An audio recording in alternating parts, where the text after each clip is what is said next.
J'essaye d'approcher les gens que j'admire beaucoup. Quand on est sincère avec sa passion, il y a quelque chose qui passe. C'est ce que j'ai toujours eu avec les R, avec Thomas Bangalter de Daft Punk, avec Laurent Garnier et bien d'autres. Et c'est vrai que chaque fois que je travaille avec un artiste à un haut niveau, eh ben, ça m'élève moi.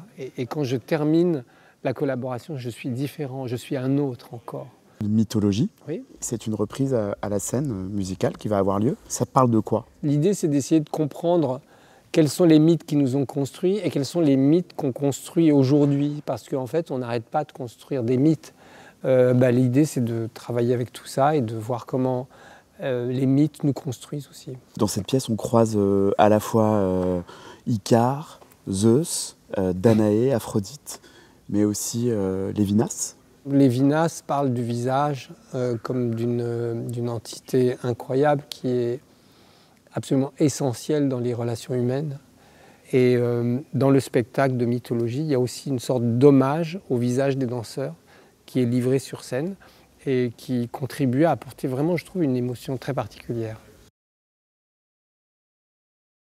Vous créez votre première troupe en 1984. Qu'est-ce qui vous a amené, qu'est-ce qui vous a poussé à créer une troupe, un ballet de danse?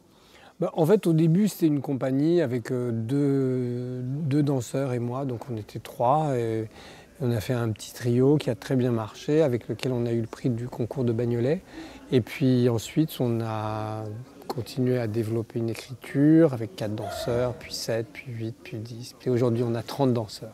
Comment est-ce que vous recrutez ces danseurs? Ce que je veux, c'est voir quelqu'un rentrer, je me dis, waouh, il a une super présence.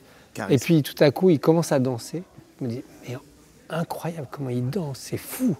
Et donc c'est ça qui m'intéresse. Mais si c'est pour avoir quelqu'un qui rentre et je me dis, oh dis donc, il se tient comme un danseur, il arrive comme un danseur, franchement, il y a un truc formaté qui m'intéresse moins.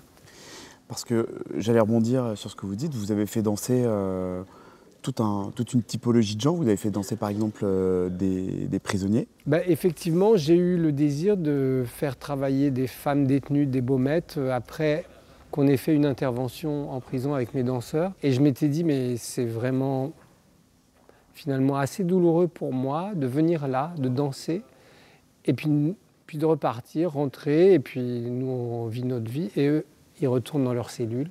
Je ne dis pas que la prison enlève toute dignité, mais quand même elle restreint beaucoup de sensations et d'états de corps qui nous emmènent parfois vers une sorte de respect de nous-mêmes.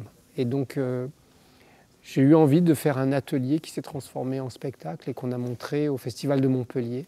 Et ça a été vraiment une expérience inouïe. Vous avez aussi fait danser, j'aime pas trop le terme, mais des seniors. Oui, j'ai fait danser des vieux, effectivement. Voilà, appelons un chat un chat. Voilà, donc pour certains d'entre eux, ils se disaient c'est mon dernier rush, quoi, en tant que gens de la scène, si vous voulez.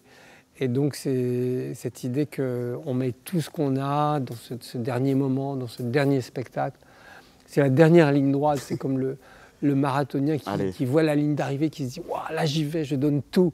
Et ils m'ont tout donné et c'était absolument merveilleux. C'est très agréable quand on vous voit travailler, je trouve que c'est très précis, mais on sent aussi beaucoup de douceur, surtout énormément de connivence avec vos danseurs. On sent que c'est très participatif, tout le monde peut donner son sentiment, etc.